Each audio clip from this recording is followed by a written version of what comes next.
Assalamualaikum warahmatullahi wabarakatuh. Perkenalkan, nama saya Rijal Syaputra Sumbu. Saya dari program studi informatika akan menjelaskan bagaimana proses skripsi yang akan saya kerjakan dengan judul mengidentifikasi tingkat kematangan buah menggunakan pengolahan citra digital dan logika Fuzzy. Nah, sebelum itu,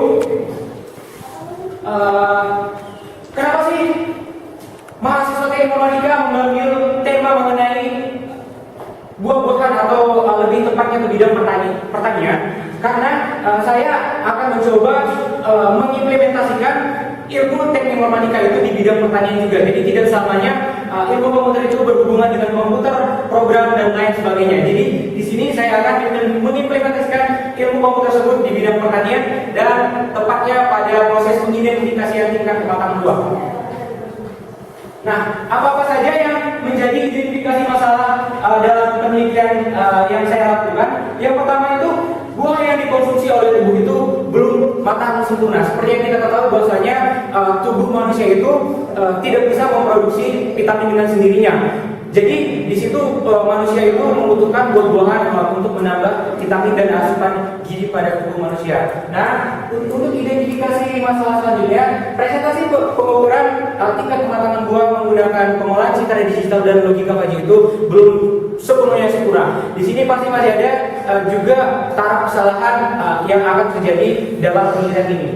Nah, untuk yang ketiga, proses identifikasi tingkat kematangan buah-buahan yang dilakukan secara tradisional itu tidak akurat, karena banyak juga orang-orang itu mempunyai keterbatasan, seperti keterbatasan fisik. Contohnya kalau fisik itu mata, banyak orang-orang yang menderita rambut jauh, jadi dia tidak bisa mengidentifikasi tingkat kematangan buah-buah itu secara langsung, dan masih banyak yang lainnya keterbatasan fisik manusia. Selanjutnya itu batasan masalah yang saya lakukan ini ada 4. Mengingat begitu luasnya objek di dalam penelitian ini, maka saya batasi. Yang batasan yang pertama itu, buah yang menjadi objek di dalam penelitian ini hanya buah naga yang merah atau bahasa Inggrisnya Hylocaris polyrigus. Nah, jadi di sini saya tidak mengidentifikasi tingkat kematangan semua buah itu, mengingat banyaknya jenis-jenis buah yang ada di pasaran atau dimanapun itu. Jadi saya membatasi hanya buah naga, dan buah naga itu hanya buah naga yang berjenis yang merah. Terus yang batasan masalah yang kedua itu gambar atau pengolahan citra yang saya gunakan, yaitu kamera Casio Exylim Optical tipe EX-Z670. Jadi di sini hanya itu yang saya gunakan untuk mengambil gambarnya dan yang akan saya olah menjadi data dalam penelitian saya. Terus yang batasan masalah yang ketiga itu terkait dengan lokasi penelitian. Bahwasanya lokasi penelitian dari penelitian saya itu hanya di perkebunan buah naga Bapak Kamat yang terletak di Jembatan 4 Barelang atau Kecamatan Rempang, Kota Batam.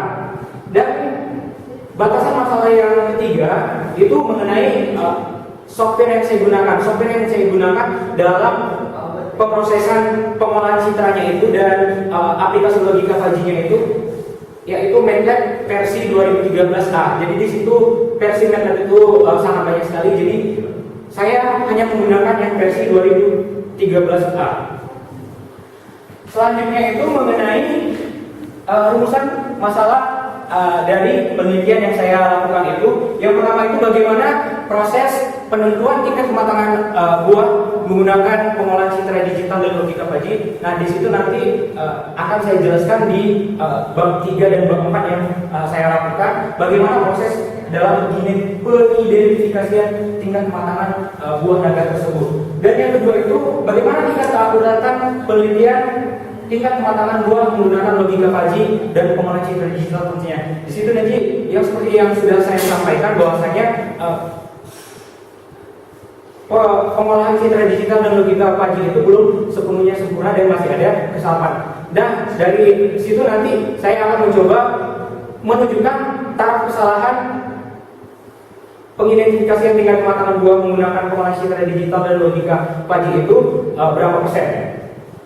Selanjutnya itu yang ketiga, berikutnya itu saya akan menjelaskan kerangka pemikiran dan sekaligus menjadi tinjauan teori yang saya gunakan. Yang pertama itu logika Fajri. Bahwasanya di sini logika Fajri berfungsi sebagai logika yang digunakan untuk menentukan tingkat kematangan buah naga tersebut, yang nantinya apakah dia matang, tidak matang, dan lain-lain sesuai dengan output yang akan saya jelaskan. Di sini saya mengambil teori utama logika Fajri itu yaitu dari buku Sri Kusuma Dewi tahun 2012. Nah, pengolahan citra digital di sini nanti yang digunakan pengolahan gambar buah naga yang dicari nanti nilai-nilai inputan yang akan saya jelaskan selanjutnya yang digunakan untuk diolah di logika Fajri. Di sini saya menggunakan buku dari Eko Prasetyo tahun 2010. Dan yang terakhir itu tingkat kematangan buah naga tentunya. Di sini nanti bagaimana sih menurut orang-orang yang sudah meneliti tingkat kematangan buah naga itu yang efektif itu seperti apa? Di sini saya memakai teori dari Sri Rahayu tahun 2014. Selanjutnya mengenai desain penelitian yang saya gunakan. Di sini saya akan mulai dari identifikasi masalah. Bahwasanya sebelum melakukan sebuah penelitian itu, teman-teman juga siapapun itu pasti akan mengidentifikasi permasalahan terlebih dahulu dan kemudian itu lanjut tujuan dan menetapkan tujuan dan manfaat dari penelitian yang dilakukan dan menetapkan hipotesis penelitian atau jawaban atau dugaan sementara terhadap penelitian itu. Terus desain penelitian yang ini perancangan penelitian kita itu seperti apa, mulai dari awal penelitian sampai dengan akhir. Dan selanjutnya itu pembuatan aplikasi logika itu nanti menggunakan MATLAB dan pengujian aplikasi, apakah aplikasi tersebut berjalan dengan lancar atau masih ada kesalahan, dan akan dilampirkan di kesimpulan dan saran dari penelitian yang saya gunakan. Nah, selanjutnya di sini juga saya meletakkan variabel input dari logika Fajri. Di sini karena berbicara mengenai logika Fajri itu pasti ada variabel input dan variabel output tentunya. Di sini variabel input yang saya gunakan itu adalah kontras. Seperti yang kita ketahui bahwasanya kontras itu merupakan derajat keabuan atau tingkat kecerahan sebuah citra atau gambar. Nah, di sini saya membuat himpunan logika Fajrinya itu A1, A2 sampai dengan A5. Di sini saya menggunakan nanti variabel numeris atau kalau bisa teman-teman tahu atau yang paham dengan logika Fajri itu berbentuk angka-angka. Jadi nanti kalau misalnya dari segi kontrasnya sebuah gambar itu misalnya A1-nya itu nilainya 1, A2-nya 2, A3-nya 3 dan seterusnya, dan saya akan menggunakan variabel numeris. Begitu juga dengan correlation. Correlation ini hampir sama seperti kontras, tapi hasilnya saja lebih bagus daripada kontras tentunya. Di sini himpunan logika Fajrinya itu dari D1 sampai dengan D5. Begitu juga dengan energi. Energi itu adalah skala keabuan dari titik yang terendah sampai dengan yang tertinggi. Begitu juga dengan himpunan Fajrinya C1 dengan C5, dan variabel yang digunakan tetap menggunakan numeris. Begitu juga variabel input Fajri berikutnya itu homogeneity, yaitu tingkat kesamaan sebuah piksel dalam sebuah citra atau gambar. Di sini himpunan Fajrinya itu dimulai dari D1 sampai dengan D5, sama seperti yang sebelumnya. Dan selanjutnya itu ada min, yaitu rata-rata sebuah citra, dan himpunan Fajrinya itu dari mulai D1 sampai dengan D5.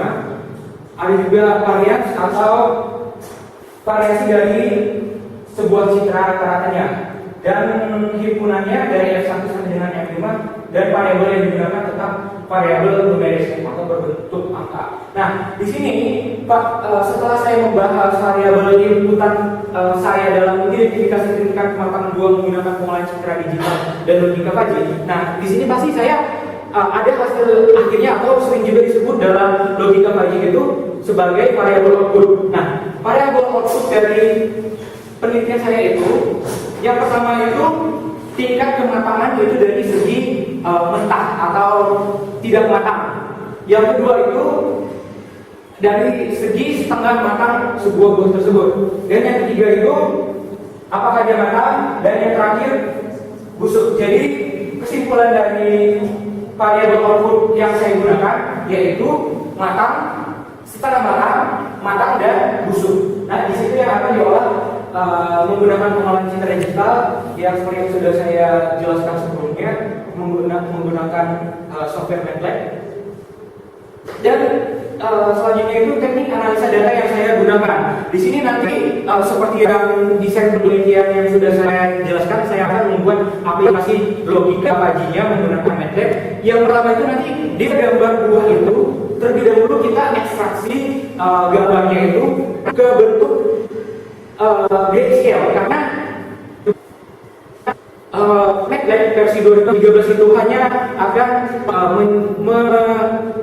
akan mengeluarkan hasil ekstraksi yang seperti yang saya jelaskan sebelumnya itu jika gambarnya itu tipenya itu berbentuk grayscale atau abu-abu. Jadi yang tahap yang pertama yang saya lakukan mengekstraksi gambar tersebut dan ke bentuk grayscale. Selanjutnya ekstraksi gambar itu yang untuk mencari nilai-nilai dari hutan yang saya sebelumnya, bahwa itu kontrasnya kita ketahuan bisa satu, misalnya variasi dua dan selanjutnya. Dan ya nanti saya dibantu data selanjutnya data itu dibagi menjadi dua. Yang data grayscale sampai tidak ada dan nah harus untuk beberapa data testing itu harus mengikuti tahap seperti dikasih yaitu mendapatkan yang pajinya itu saya menggunakan metode itu. Maka yang kedua itu akan kaji di satu yang nanti bentuk aku hiburan logika mana logika yang cocok digunakan untuk mengidentifikasi dan mana yang tidak itu untuk mengidentifikasi singkat dikasih selanjutnya preferensi ujian diuji model fakta dan bahan maka dia tersebut misalnya dia testing bagus atau misalnya dia tidak sebagai dan kapannya hasilnya maka sesuai dengan itu tahap dikasih saya lakukan memang akan kembali proses uji itu sampai memang hasil akhirnya itu data yang dalam yang digunakan di sini benar-benar cocok dan penelitian yang digunakan. Coba saya juga membuat melakukan dan tahapan itu dapat melakukan data tersebut banyak. Saya sudah dan saya akan coba mencari testing 12 sampai mencoba lagi dijadi lagi sampai memang cocok untuk didalangkan penelitian yang buahnya sebagai objek penelitian yang saya lakukan. Sampai baiklah, sekian kurangnya yang dapat saya maafkan kepada lebih dan para audiens saya mohon jika ada apa teman-teman jenis sekalian yang saya pertanyaan atau jadi jika ada step kepada yang kurang jelas sekali perlu diperbaiki sekalian supaya segala apa pun saya telah untuk bertanya. Ya, saya bertanya kepada saudara Rijal. Penelitian hanya dengan buah. Nah, tadi apakah tidak diseriat dengan buah yang lain? Kenapa saudara hanya mengambil satu buah, yaitu buah Bertanya aja. Apa alasan saudara? Terima kasih. Oke, baiklah saya akan menjawab pertanyaan dari saudari Sudina. Kenapa saya meletakkan atau membuat buah naga sebagai objek penelitian yang saya gunakan? Kalau gini, yang sudah saya kerjakan penelitiannya sampai dengan bab 4, bahwasannya untuk penelitian satu buah objek saja yaitu buah naga yang tipe yang warna merah itu memakan atau prosesnya itu cukup rumit dan sangat kompleks. Jadi saya membatasi hanya dengan satu saja. Kalau misalnya untuk buah-buahan yang lain, nanti takutnya penelitiannya itu membutuhkan banyak waktu juga, dan karena itu juga sekarang kondisinya keterbatasan, jadi saya memasukkan objek buahnya hanya buah naga. Dan kenapa buah naga? Karena buah naga itu merupakan salah satu buah komoditas yang ada di Batam, dan banyak juga perkebunan yang ada di sini. Dan saya juga direkomendasikan oleh Dinas Pertanian Kota Batam, seperti yang saya sampaikan sebelumnya, bahwasanya saya penelitian saya tentang pertanian, saya mendapat rekomendasi bahwasanya buah yang cocok untuk penelitian saya itu yaitu buah naga yang asli komoditas dari Batam. Terima kasih. Apakah buah bayangan itu tidak bisa dengan menggunakan aplikasi yang saudara pakai atau seperti apa? untuk yang lain itu pastinya cocok, tapi kan prosesnya seperti yang saya sampaikan, dari misalnya dia proses pujifikasi sampai depujifikasi itu dia berbeda-beda. Jadi saya membuat satu box saja karena itu juga sudah lumayan rumit. Oke, terima kasih. Untuk audiens yang lainnya, masih ada pertanyaan? Atau masih ada yang kurang jelas mengenai penelitian yang saya lakukan atau materi yang saya sampaikan? Oke, baiklah, cukup sekian presentasi yang saya sampaikan. Lebih dan kurangnya saya sekali lagi mohon maaf, dan saya akhiri dengan wabillahi taufiq wal hidayah. Wassalamualaikum warahmatullahi wabarakatuh. Semangat!